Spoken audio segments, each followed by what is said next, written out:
Di balik megahnya kerajaan Nabi Sulaiman, penguasa yang ditaati manusia, hewan, hingga makhluk gaib tersembunyi, sebuah rahasia besar yang tidak pernah dibayangkan siapapun. Sebuah rahasia yang justru dimulai oleh makhluk paling kecil di pasukannya. Saat seluruh bala tentara menunggu sang nabi dengan barisan sempurna, satu sosok penting tiba-tiba hilang. Dan dari hilangnya, dialah perjalanan menuju takluknya sebuah kerajaan dan hidayah untuk seorang ratu dimulai.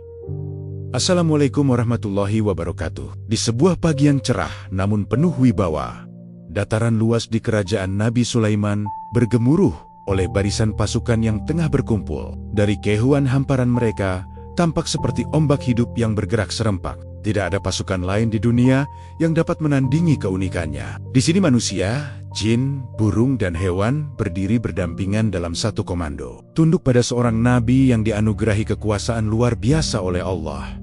Pasukan manusia berdiri tegap di barisan depan, membawa pedang dan perisai yang berkilau diterpa cahaya pagi. Di belakang mereka, para jin meski tak terlihat oleh mata manusia biasa ikut menjaga formasi dengan kekuatan yang tak tertandingi. Hembusan angin terasa berbeda hari itu, sebab angin pun adalah bagian dari pasukan, siap membawa Nabi Sulaiman kemanapun beliau inginkan, hanya dalam sekejap. Di sisi kiri lapangan, kelompok hewan dipimpin oleh seekor singa besar yang berjalan gagah. Di belakangnya ada harimau, gajah, dan hewan-hewan lain yang telah dididik untuk memahami perintah sang nabi. Sementara itu, di langit, ribuan burung mengepakkan sayap. Elang dan falcon menjaga sisi udara. Sementara burung hudhud menjadi mata dan telinga istana intelijen terbaik yang pernah dikenal sejarah. Setiap makhluk menunggu dengan disiplin, sebab sebentar lagi Nabi Sulaiman akan tiba untuk melakukan inspeksi. Namun, ada satu kegelisahan kecil menyelinap di antara mereka. Burung-burung mulai saling berbisik mata-mata kecil. Mereka main kari-kari, sosok yang seharusnya berada di barisan depan. Hudhud, mengapa ia tidak ada? Bisik-bisik itu semakin cepat menyebar. Burung kecil yang menjadi mata-mata utama sang nabi hilang dari barisan. Semua hewan tahu ketidakhadiran Hudhud bisa membawa hukuman berat. Dan ketika langkah Nabi Sulaiman mulai terdengar mendekat, ketegangan itu pun memuncak. Langkah Nabi Sulaiman memasuki lapangan pasukan disambut dengan keheningan yang nyaris memecah udara. Setiap makhluk baik manusia, hewan, maupun burung merapatkan barisan, menundukkan kepala sebagai bentuk penghormatan. Wibawa beliau bukan hanya karena kekuasaan, tetapi karena kebijaksanaan dan cahaya kenabian yang terpancar dari sikapnya. Pandangan beliau menyapu seluruh barisan. Mata yang tajam dan penuh hikmah itu mampu mengenali setiap anggota pasukannya, bahkan biurang-burang kecil yang terbang di barisan belakang. Namun pagi itu, sesuatu langsung menarik perhatiannya. Di mana Hudhud? Suara Nabi Sulaiman menggema, tegas, namun terkendali. Seketika, sayap-sayap kecil mengepak gugup. Burung pipit paling depan memberanikan diri menjawab, "Wahai Nabi Allah." Hudhud belum hadir sejak barisan dikumpulkan. Hening mendadak jatuh. Jin-jin yang tak terlihat pun merasakan ketegangan itu. Hudhud bukan sembarang burung. Ia adalah mata-mata yang membawa informasi penting dari negeri jauh. Ketidakhadirannya bukan hanya pelanggaran disiplin, tetapi juga bisa membahayakan misi kerajaan. Nabi Sulaiman mengerutkan alis. Sungguh, jika ia pergi tanpa izin, pasti akan kuberikan hukuman yang berat, ucap beliau. Kekuatan koteketania membuat sebagian burung bergidik ketakutan. Namun, di balik ancaman itu terselip satu harapan, bahwa Hudhud memiliki alasan kuat di balik ketidakhadirannya. Sang nabi menoleh kepada para komandan dan berkata, "Tunggu hingga ia kembali. Bila ia membawa kabar yang benar, aku akan mendengarnya. Tapi bila ia berdusta, maka ia akan merasakan akibatnya." Pasukan tetap terdiam, menunggu perintah selanjutnya. Namun jauh dari sana, di negeri yang tidak diketahui pasukan, Hudhud tengah terbang sekuat tenaga melewati gurun dan lembah. Ia membawa kabar besar, sementara pasukan Nabi Sulaiman menunggu dengan gelisah. Hudhud sebenarnya telah terbang jauh melintasi padang pasir, lembah, dan pegunungan. Burung kecil itu mengikuti firasat kuat yang mengarahkannya menuju sebuah negeri yang belum pernah ia lihat sebelumnya. Perjalanan panjang itu melelahkan, namun sesuatu di ujung cakrawala memaksanya terus melaju. Akhirnya, di hadapan Hudhud, terbentang sebuah kerajaan yang megah, negeri Saba. Dari atas pohon tertinggi di pinggir kota, ia melihat pemandangan mengagumkan bangunan-bangunan besar, pasar-pasar yang ramai, serta istana indah dengan menara menjulang. Semua tampak makmur dan teratur. Bukti bahwa kerajaan ini dipimpin oleh sosok yang cerdas. Namun, suasana hari itu berbeda. Warga Saba berkumpul di lapangan besar dengan pakaian terbaik mereka. Para penjaga berdiri di posisi masing-masing, sementara para bangsawan duduk dengan rapi. Hudhud heran. Upacara apakah ini? Ia menoleh dan melihat seekor hudhud lain, salah satu burung lokal. Apa yang sedang terjadi? Tanya Hudhud. Burung itu menjawab, Ratu kami Ratu Saba akan memimpin upacara sujud kepada matahari. Semua rakyat berkumpul untuk menyembahnya. Hudhud terkejut. Sujud kepada matahari? Belum sempat ia mencerna, seorang wanita muncul dari gerbang istana. Ia berjalan dengan anggun. Wajahnya memancarkan kecerdasan dan wibawa. Dialah Ratu Balqis. Ketika ia dan seluruh rakyatnya bersujud kepada matahari, Hudhud merasakan getaran di dadanya, bukan karena takut, tetapi karena mengetahui bahwa Nabi Sulaiman harus segera mengetahui hal ini. Tanpa membuang waktu, Hudhud terbang kembali. Debu gurun mengepul dari bawah sayapnya. Tubuhnya letih, namun tekadnya kokoh. Ia membawa kabar penting yang dapat mengubah nasib sebuah kerajaan. Dengan sayap yang hampir kehilangan tenaga, Hudhud akhirnya melihat kemah besar tempat Nabi Sulaiman biasa berada. Hari sudah menjelang senja ketika burung kecil itu mendarat di depan tenda sang nabi. Nafasnya terputus-putus, namun ia tahu tidak ada waktu untuk menunda. Para burung lain menatapnya dengan campuran lega dan ketakutan. Mereka khawatir hukuman yang dijanjikan Nabi Sulaiman akan segera dijatuhkan. Hudhud menunduk, mendekati Nabi Sulaiman yang sedang menyantap hidangan. Dengan suara gemetar, ia mengucapkan salam dan berkata, "Wahai Nabi Allah, ampunilah ketidakhadiranku. Aku telah menemukan sesuatu yang sangat penting, berita yang belum engkau ketahui." Nabi Sulaiman menatapnya tajam. "Sampaikan. Jika engkau berkata benar, maka engkau selamat. Tetapi jika engkau berdusta..." Hudhud menelan ludah, lalu mulai bercerita. Ia menggambarkan negeri Saba, kemakmurannya, dan terutama upacara sujud kepada matahari yang dipimpin oleh seorang ratu. "Aku melihat seorang perempuan memimpin kerajaan itu, duduk di atas singgasana yang besar. Tapi mereka menyembah matahari, bukan Allah. Setan membuat perbuatan mereka tampak indah." Nabi Sulaiman tidak langsung marah. Wajah beliau berubah serius. Berita ini bukan sekadar pelanggaran akidah. Ini adalah tanggung jawab besar bagi seorang nabi untuk meluruskan. "Baiklah," ujar beliau akhirnya. "Kita akan memastikan kebenaran kabarmu." Nabi Sulaiman mengambil selembar kulit dan menulis sebuah surat penuh wibawa. Ajakan untuk meninggalkan kesombongan dan tunduk kepada Allah yang Maha Esa. Setelah surat itu disegel, beliau menyerahkannya kepada Hudhud. "Bawalah surat ini kepada ratu itu," perintahnya. "Lihat bagaimana mereka merespons." Hudhud membungkuk patuh. Tanpa menunda, ia terbang kembali ke arah negeri Saba. Meski tubuhnya belum pulih, Hudhud tiba di negeri Saba pada malam hari, ketika istana mulai tenang dan para penjaga mengganti shift. Burung kecil itu menyelinap melalui balkon besar kamar Ratu Balqis. Lampu-lampu minyak masih menyala lembut, menerangi ruangan yang dipenuhi kain sutra, perhiasan, dan hiasan batu permata. Di tengah ruangan, sang ratu terlelap dalam tidur yang damai. Hudhud memandang sejenak, memastikan tidak ada yang terjaga, lalu menjatuhkan surat Nabi Sulaiman tepat di atas dada sang ratu. Setelah itu ia segera terbang ke langit-langit kamar, bersembunyi di antara ukiran kayu. Tak lama kemudian, Balqis membuka mata. Gerakan kecil membuat surat itu tergelincir ke samping. Ia terkejut melihat gulungan asing di ranjangnya. Seketika ia duduk, mata memandang sekeliling. "Siapa yang masuk ke sini?" Suaranya menggema, tajam dan penuh kewaspadaan. Para penjaga bergegas masuk. "Yang mulia, pintu tidak pernah terbuka. Kami berjaga sepanjang malam." Balqis menatap tajam satu persatu dari mereka. Tidak ada tanda kebohongan. Tidak ada seorang pun yang tahu bagaimana surat itu bisa berada di kamarnya tanpa ada jejak. Dengan hati-hati, ia membuka gulungan itu. Bacaan pertama saja membuat darahnya berdesir. "Innahu min Sulaiman, wa innahu bismillahirrahmanirrahim." Surat ini dari Sulaiman, dengan nama Allah yang Maha Pengasih, Maha Penyayang. Isi surat itu adalah ajakan yang tegas, namun penuh wibawa untuk datang tanpa kesombongan dan menyerah kepada Allah yang Maha Esa.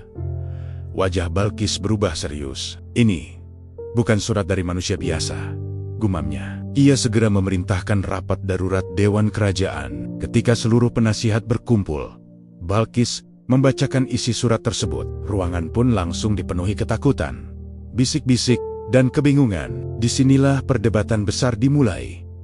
Apakah mereka harus melawan atau tunduk kepada Nabi Sulaiman? Istana Sabah mendadak dipenuhi langkah tergesa para penjaga dan penasihat. Setelah panggilan darurat dikeluarkan, seluruh anggota Dewan Kerajaan berkumpul di aula megah yang diterangi obor besar. Wajah-wajah mereka tegang, sebagian gelisah, sebagian lainnya mencoba tetap tenang meski dada berdebar. Ratu Balkis memasuki ruangan dengan langkah mantap. Meski hatinya dipenuhi tanya, wibawanya tidak pernah pudar. Ia duduk di singgasana dan membuka pembicaraan. "Aku telah menerima sebuah surat," ujarnya, tanpa ada seorang pun melihat siapa yang mengantarkannya. Isinya datang dari Raja Sulaiman, seorang penguasa besar yang dikabarkan memiliki pasukan manusia, jin, serta kekuatan-kekuatan yang belum pernah kita saksikan. Para penasihat saling bertukar pandang. Salah seorang prajurit senior berdiri dan berkata lantang, "Yang mulia, ini jelas ancaman. Sulaiman menghendaki kita tunduk kepadanya. Kita kuat, pasukan kita banyak. Aku sarankan kita melawan." Beberapa penasihat mengangguk setuju, terbakar oleh rasa bangga dan harga diri. Ratu tidak boleh menunjukkan rasa takut ukar jang lain. Jika kita tunduk, martabat kerajaan akan runtuh. Namun di sudut ruangan, seorang penasihat tua yang bijaksana mengangkat tangan.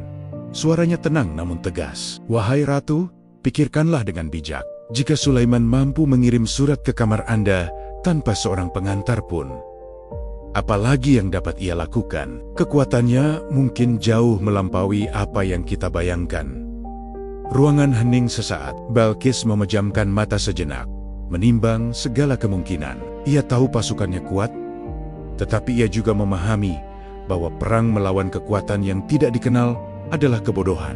Akhirnya ia berkata, "Aku tidak akan mengambil keputusan terburu-buru. Kita akan mengirim hadiah terindah kepada Sulaiman, bukan untuk tunduk, tetapi untuk menguji niatnya. Jika ia menerima, berarti ia hanyalah raja biasa.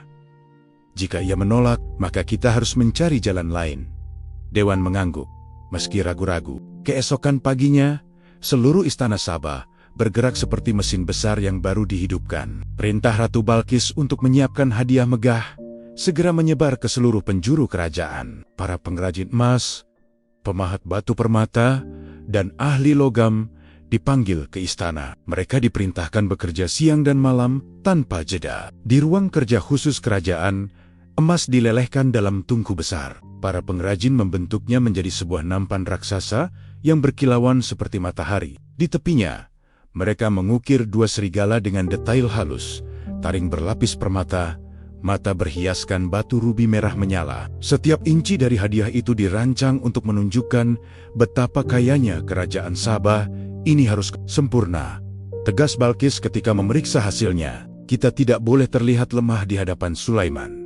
Selain nampan emas itu, permata paling berharga dari tambang Sabah dikumpulkan. Kafilah unta dipersiapkan, dipimpin oleh utusan terbaik kerajaan. Orang-orang yang terlatih menilai kekuatan musuh secara diam-diam. Di tempat lain Hudhud mengamati semua itu dari kejauhan. Ia mengerti bahwa para utusan bukan sekadar membawa hadiah. Mereka juga diperintahkan untuk menyelidiki kekuatan Nabi Sulaiman. Dengan segera Hudhud terbang menuju istana Sulaiman untuk memberikan laporan. Setibanya di sana, ia memberitahu sang Nabi tentang rencana sang ratu. Nabi Sulaiman mengangguk pelan, memahami maksud di balik hadiah itu.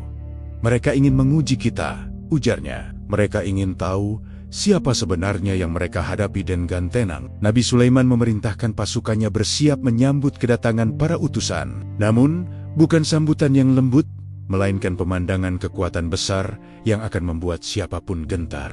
Kafilah utusan Balkis akhirnya berangkat, membawa hadiah termewah negeri itu, tanpa mengetahui bahwa mereka sedang menuju kerajaan yang kekayaannya melampaui apa yang mampu mereka bayangkan. Kafilah utusan Sabah tiba di perbatasan kerajaan Nabi Sulaiman menjelang siang. Debu perjalanan menempel di wajah para pengawal.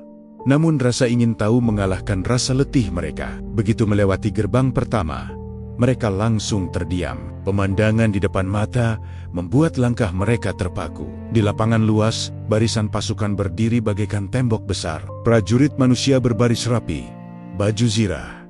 Mereka memantulkan cahaya matahari. Di sisi kanan sejumlah gajah dan singa duduk tenang, namun siap menyerang kapan saja. Di sisi kiri, harimau dan serigala tunduk pada komando makhluk yang tak terlihat para jin. Namun, yang paling menggetarkan adalah langit. Ribuan burung melayang di udara. Formasi mereka membentuk pola-pola strategis, seolah membaca pikiran komandan. Elang, falcon, hingga burung-burung aneh yang tak pernah terlihat di negeri Sabah terbang beriringan. Salah seorang utusan berbisik, Apa ini pasukan manusia?" Pengawal lain menjawab dengan suara gemetar, "Ini lebih dari itu. Ini seperti gabungan dunia manusia dan dunia gaib." Setiap langkah yang mereka ambil melewati pasukan itu terasa berat. Ketakjuban bercampur kecemasan. Mereka mencatat jumlah pasukan, memerhatikan senjata yang bergerak seakan hidup padahal sebenarnya dikendalikan oleh para jin. Seorang perwira dari kerajaan Sulaiman menghampiri mereka. "Ikuti aku," katanya singkat namun sopan. "Raja Sulaiman menanti kalian." Para utusan dibawa ke bagian dalam kerajaan. Semakin jauh mereka berjalan, semakin kecil hadiah yang dibawa terasa di mata mereka. Mereka melihat istana yang jauh lebih megah, pasar yang lebih kaya, dan teknologi yang belum pernah mereka bayangkan. Ketika akhirnya mereka mendekati aula besar tempat mereka akan menyerahkan hadiah, dada mereka terasa sesak, khawatir, kagum, dan takut bercampur menjadi satu. Aula istana Nabi Sulaiman dipenuhi cahaya yang memantul dari dinding-dinding emas dan kristal. Para utusan Sabah melangkah masuk dengan gemetar. Mereka membawa nampan emas raksasa, permata-permata berharga, serta berbagai benda mewah yang dipersiapkan khusus untuk menguji Sulaiman. Namun, anehnya, sang Nabi tidak muncul. Hanya seorang komandan tinggi yang menerima mereka. "Sampaikan hadiah kalian," ujarnya. Para utusan meletakkan nampan megah itu dengan hati-hati. Setelah diperiksa, komandan itu membawanya ke ruangan dalam. Detik-detik menunggu terasa panjang, dan rasanya seperti napas seluruh istana sedang menahan diri. Ketika komandan itu kembali, yang mengejutkan mereka bukanlah senyuman, melainkan pemandangan yang membuat lutut mereka hampir lemas. Hadiah itu dibawa kembali ditaruhkan di depan mereka. "Nabi Sulaiman menolaknya," kata sang komandan. "Beliau sampaikan pesan. Apakah kalian mengira aku dapat dipikat dengan harta? Apa yang Allah berikan kepadaku jauh lebih baik dari milik kalian." Para utusan saling berpandangan, tidak percaya apa yang mereka dengar. Mereka tak pernah membayangkan ada raja yang mengembalikan emas sebesar itu. Komandan melanjutkan, suaranya tenang namun menggetarkan. "Jika kalian datang membawa niat selain tunduk kepada kebenaran, maka kalian tidak mengerti tujuan beliau. Kembalilah dan katakan kepada ratu kalian, bila aku datang dengan kekuatan yang Allah berikan, negeri kalian akan aku taklukkan tanpa kesulitan. Tidak ada pilihan lain." Dengan wajah pucat dan hati penuh ketakutan, para utusan Sabah mengemasi hadiah itu dan pulang. Saat mereka pergi, tatapan mereka kembali menangkap pasukan besar Sulaiman. Namun kini, mereka melihatnya dengan perspektif berbeda bahwa kekuatan itu bukan pameran, melainkan peringatan. Para utusan tiba di istana Sabah saat malam telah larut. Namun Ratu Balkis telah berpesan, apapun kabarnya, mereka harus segera membangunkannya. Ketika mereka memasuki ruang singgasana, Balkis turun dari kursinya dengan cepat, tatapannya penuh harap bercampur tegang. "Apa yang dikatakan Sulaiman?" tanya sang ratu. Para utusan saling pandang sebelum menjawab. Salah seorang yang paling senior maju dan berkata pelan, "Yang mulia, hadiah kita ditolak, bahkan dikembalikan." Balkis terdiam, matanya menyipit, mencoba memahami makna keputusan itu.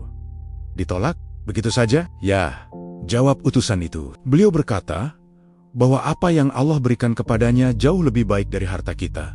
Dan jika beliau datang ke negeri ini, beliau akan mengusir kita dari kota-kota kita dengan kehinaan.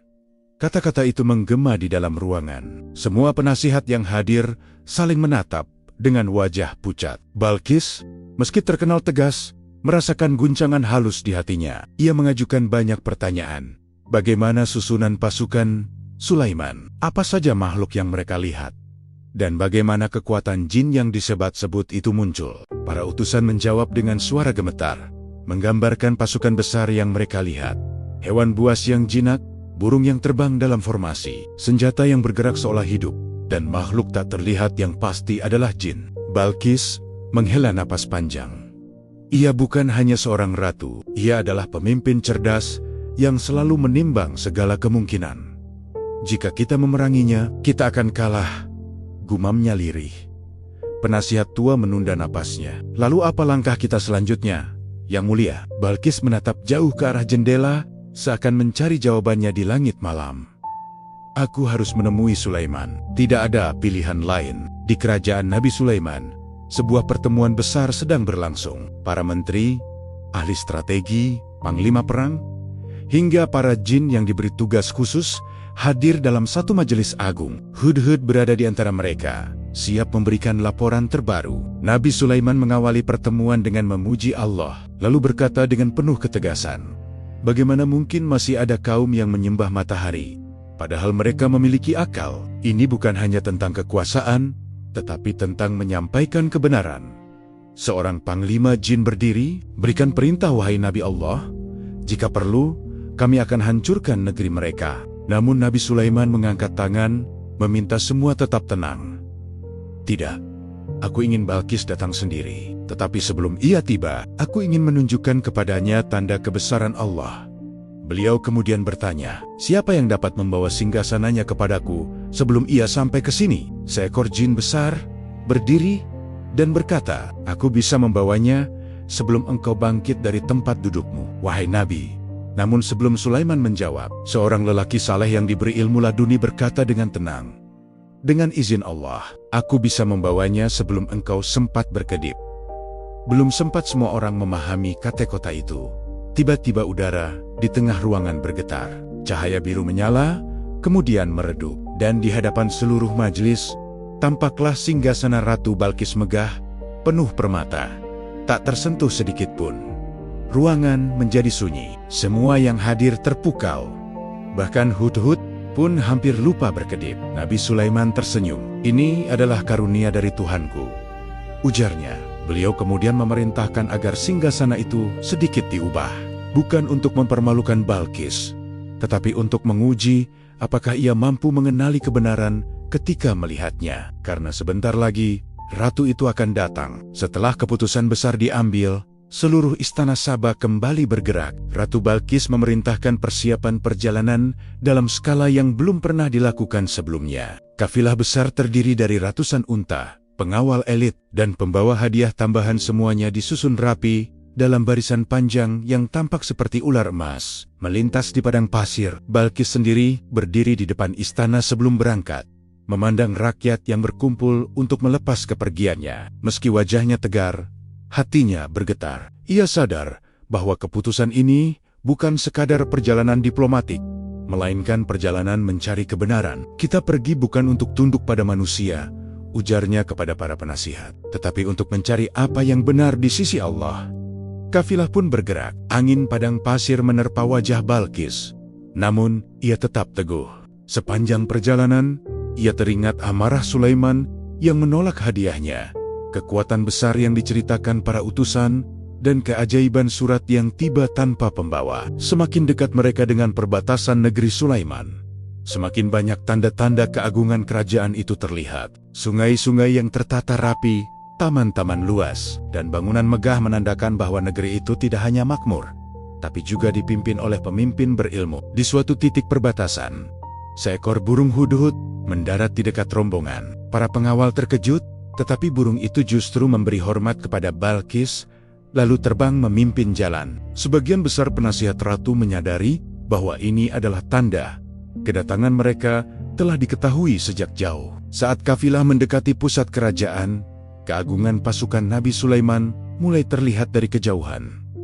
Balqis menarik napas dalam-dalam. Ia merasa seolah sedang melangkah menuju takdir yang sudah menantinya sejak lama. Ketika rombongan Balqis tiba di gerbang utama istana Nabi Sulaiman, mereka terdiam kagum. Istana itu tidak seperti bangunan biasa. Dindingnya menjulang tinggi, dihiasi permata dan ukiran yang memantulkan cahaya matahari. Namun, bagian yang paling mencuri perhatian adalah pintu masuknya lantai yang tampak seperti kolam air jernih yang mengalir di bawahnya. Balkis melangkah perlahan. Ia memandangi lantai itu, alisnya berkerut. "Ini air," gumamnya. Ia tidak ingin terlihat ceroboh di hadapan kerajaan hebat ini, namun jika ia melangkah tanpa berhati-hati, gaunnya bisa basah. Akhirnya, ia mengangkat sedikit ujung pakaiannya sebelum melangkah. Saat itu, cahaya menerangi kakinya. Para penasihat dan pengawal menahan napas. Sementara dari kejauhan, Nabi Sulaiman memperhatikan dengan seksama. Namun ketika Balkis menginjakkan kaki, ia tersentak. Lantai itu bukan air melainkan kaca murni yang begitu bening hingga membuat air di bawahnya tampak nyata. Balkis menahan malu, menyadari bahwa lantai itu dibuat untuk menguji dirinya. Nabi Sulaiman kemudian mendekat dan tersenyum tenang. "Ini adalah lantai yang terbuat dari kaca," ujarnya, "bukan air seperti yang kau kira." Balkis menunduk sopan, menyadari kecerdikan Sulaiman. Ujian itu bukan untuk mempermalukan, tetapi untuk menyingkap rumor yang selama ini beredar tentang dirinya bahwa ia berdarah jin. Namun kaki manusiawinya telah membungkam semua bisikan itu. Di hadapan ujian lembut ini, Balkis makin yakin bahwa ia sedang berada di hadapan seorang pemimpin yang memiliki ilmu jauh di atas manusia biasa. Sebelum ia sempat berbicara lebih jauh, seorang pelayan membuka pintu ruang tengah. Di dalamnya, sebuah singgasana berdiri megah. Balkis berhenti seketika, jantungnya berdegup keras. Itu singgasananya sendiri. Balkis berdiri terpaku di depan singgasana yang sangat ia kenal. Ukirannya, bentuknya, batu permatanya semuanya mirip dengan miliknya. Namun ada detail-detail kecil yang berbeda, seolah telah diubah dengan sengaja. Ia mendekat, menyentuh permukaan emas itu. Tangannya bergetar. Nabi Sulaiman mendekat, berdiri di sampingnya. "Apakah ini singgasanamu?" tanya beliau dengan nada halus, namun penuh makna. Balkis menatap lama, lalu menghela napas. "Seakan-akan ini milikku, namun tampak telah diubah." Jawaban itu menunjukkan kecerdasannya. Ia tidak menyombongkan diri, tidak pula menyangkal. Ia menilai berdasarkan fakta sikap yang menunjukkan kebijaksanaan seorang ratu sejati. Nabi Sulaiman tersenyum tipis. "Kami membawa singgasanamu sebelum engkau tiba, agar engkau menyadari bahwa Allah telah memberiku ilmu dan kekuasaan yang tidak dianugerahkan kepada semua manusia." Balkis merasakan hatinya retak oleh kekaguman, bukan karena kekuasaan Sulaiman, tetapi karena caranya menunjukkan kebenaran tanpa paksaan, tanpa kesombongan, hanya dengan bukti yang tak dapat dibantah. Setelah itu, Balkis diundang untuk duduk bersama Nabi Sulaiman. Mereka berbicara tentang kebesaran Allah, tentang matahari yang hanya ciptaan, tentang tipu daya setan yang membuat manusia menyembah selain Tuhan yang Maha Esa. Saat percakapan berlangsung, para penasihat Balkis datang terburu-buru. "Yang mulia, matahari hampir terbenam. Sudah waktunya upacara sujud." Balkis menoleh. Untuk pertama kalinya dalam hidupnya, ia memandang ajaran itu sebagai sebuah kebodohan. "Pergilah," katanya tegas. "Kita tak sujud pada ciptaan. Matahari tunduk pada perintah Allah. Bagaimana mungkin kita menyembah sesuatu yang diciptakan?" Para penasihat terperangah. Keputusan sang ratu telah berubah. Malam itu, setelah percakapan panjang dengan Nabi Sulaiman, Balkis duduk sendirian di sebuah ruangan tenang yang diterangi cahaya obor. Tidak ada rakyatnya, tidak ada penasihat yang memujinya. Hanya dirinya dan hatinya. Ia memandang tangannya. Selama bertahun-tahun, tangan itu memberi perintah kepada sebuah kerajaan besar. Namun kini, ia merasa bahwa kekuasaan itu tidak berarti apa-apa dibandingkan dengan kebenaran yang baru ia lihat. Kekuatan Sulaiman, kecerdasannya, pasukannya itu semua hanyalah alat. Yang membuat Balkis tergetar adalah cahaya kebenaran yang keluar dari kata-kata Nabi Allah itu. "Apa gunanya kerajaan?" gumamnya, "jika kita buta terhadap siapa pencipta alam semesta?" Ketika ia kembali menemui Sulaiman, wajahnya telah tenang. Semua keraguan pudar. Ia berdiri dengan penuh keyakinan dan berkata, "Ya Tuhanku, aku telah menzalimi diriku sendiri. Kini aku berserah diri bersama Sulaiman kepada Allah, Tuhan seluruh alam." Kata-kata itu menggema dalam ruangan. Para penasihat yang mendengarnya terperanjat. Sebagian menangis, sebagian sujud, Sebagian memandang ratu mereka dengan kekaguman yang tak pernah mereka rasakan sebelumnya. Berita itu menyebar cepat ke seluruh negeri Sabah. Rakyat yang selama ini mengikuti penyembahan matahari akhirnya menyadari bahwa pemimpin mereka telah menemukan kebenaran. Satu persatu mereka meninggalkan kepercayaan lama dan memeluk Islam. Bumi Sabah yang dulu dipenuhi ritual surya, kini dipenuhi doa. Jalan-jalan yang dulu dipenuhi patung, kini dihiasi ucapan syukur. Dan hudud burung kecil yang menjadi awal dari semua ini terbang, berputar di atas istana, seakan memahami bahwa ia telah menjadi bagian dari sejarah besar. Kisah ini berakhir dengan sebuah pesan abadi, bahwa cahaya kebenaran dapat memasuki hati siapapun, meski ia seorang ratu yang memimpin kerajaan besar. Dan bahwa satu makhluk kecil, jika membawa kebenaran, dapat mengubah nasib sebuah bangsa.